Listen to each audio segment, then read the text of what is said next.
Pride and Prejudice, by Jane Austen. Chapter 27. With no greater events than these in the Longbourn family, and otherwise diversified by little beyond the walks to Meryton, sometimes dirty and sometimes cold, did January and February pass away. March was to take Elizabeth to Hunsford. She had not at first thought very seriously of going thither, but Charlotte, she soon found, was depending on the plan, and she gradually learned to consider it herself with greater pleasure as well as greater certainty. Absence had increased her desire of seeing Charlotte again, and weakened her disgust of Mr. Collins. There was novelty in the scheme, and as, with such a mother and such uncompanionable sisters, home could not be faultless, a little change was not unwelcome for its own sake. The journey would moreover give her a peep at Jane, and in short, as the time drew near, she would have been very sorry for any delay. Everything, however, went on smoothly, and was finally settled according to Charlotte's first sketch. She was to accompany Sir William and his second daughter. The improvement of spending a night in London was added in time, and the plan became as perfect as plan could be. The only pain was in leaving her father, who would certainly miss her, and who, when it came to the point, so little liked her going that he told her to write to him, and almost promised to answer her letter. The farewell between herself and Mr. Wickham was perfectly friendly, on his side even more.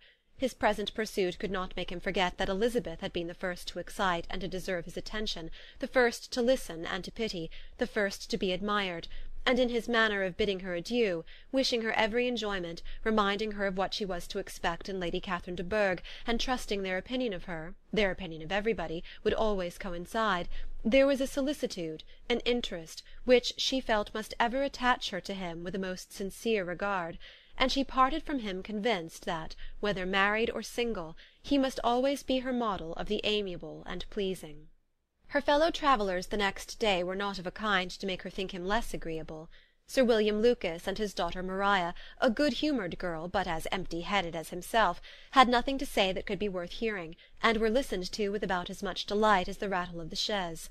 Elizabeth loved absurdities, but she had known Sir William's too long. He could tell her nothing new of the wonders of his presentation and knighthood, and his civilities were worn out, like his information. It was a journey of only 24 miles, and they began it so early as to be in Gracechurch Street by noon.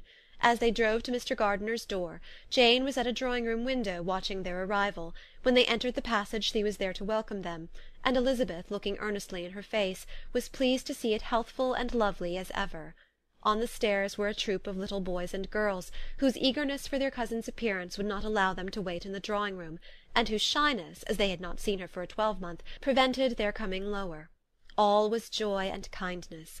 The day passed most pleasantly away, the morning in bustle and shopping, and the evening at one of the theatres. Elizabeth then contrived to sit by her aunt. Their first object was her sister, and she was more grieved than astonished to hear, in reply to her minute inquiries, that though Jane always struggled to support her spirits, there were periods of dejection. It was reasonable, however, to hope that they would not continue long. Mrs. Gardiner gave her the particulars also of Miss Bingley's visit in Gracechurch Street, and repeated conversations occurring at different times between Jane and herself, which proved that the former had, from her heart, given up the acquaintance. Mrs. Gardiner then rallied her niece on Wickham's desertion, and complimented her on bearing it so well. "But, my dear Elizabeth," she added, "what sort of a girl is Miss King? I should be sorry to think our friend mercenary." "Pray, my dear aunt, what is the difference in matrimonial affairs between the mercenary and the prudent motive? Where does discretion end and avarice begin? Last Christmas you were afraid of his marrying me because it would be imprudent, and now, because he is trying to get a girl with only 10,000 pounds, you want to find out that he is mercenary. If you will only tell me what sort of girl Miss King is, I shall know what to think." "She is a very good sort of girl, I believe. I know no harm of her." "But he paid her not the smallest attention till her grandfather's death made her mistress of this fortune." "No, what should he? If it were not allowable for him to gain my affections because I had no money, what occasion should there be for him making love to a girl whom he did not care about, and who was equally poor?" "But there seems an indelicacy in directing his attentions towards her so soon after this event." "A man in distressed circumstances has not time for all those elegant decorums which other people may observe. If she does not object to it, why should we?" Her not objecting does not justify him. It only shows her being deficient in something herself, sense or feeling." "Well," cried Elizabeth, "have it as you choose. He shall be mercenary, and she shall be foolish." "No, Lizzy, that is what I do not choose. I should be sorry, you know, to think ill of a young man who has lived so long in Derbyshire." "Oh, if that is all, I have a very poor opinion of young men who live in Derbyshire, and their intimate friends who live in Hertfordshire are not much better. I am sick of them all. Thank heaven I am going to-morrow, where I shall find a man who has not one agreeable quality, who has neither manner nor sense to recommend him. Stupid men are the only ones worth knowing, after all." "Take care, Lizzy, that speech savours strongly of disappointment." Before they were separated by the conclusion of the play, she had the unexpected happiness of an invitation to accompany her uncle and aunt in a tour of pleasure which they proposed taking in the summer.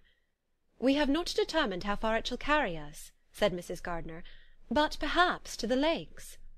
No scheme could have been more agreeable to Elizabeth, and her acceptance of the invitation was most ready and grateful. "Oh, my dear, dear aunt," she rapturously cried, "what delight! What felicity! You give me fresh life and vigour. Adieu to disappointment and spleen. What are young men to rocks and mountains? Oh, what hours of transport we shall spend! And when we do return, it shall not be like other travellers, without being able to give one accurate idea of anything. We will know where we have gone. We will recollect what we have seen. Lakes, mountains, and rivers shall not be jumbled together in our imaginations, nor, when we attempt to describe any particular scene, will we begin quarrelling about its relative situation. Let our first effusions be less insupportable than those of the generality of travellers." Chapter 27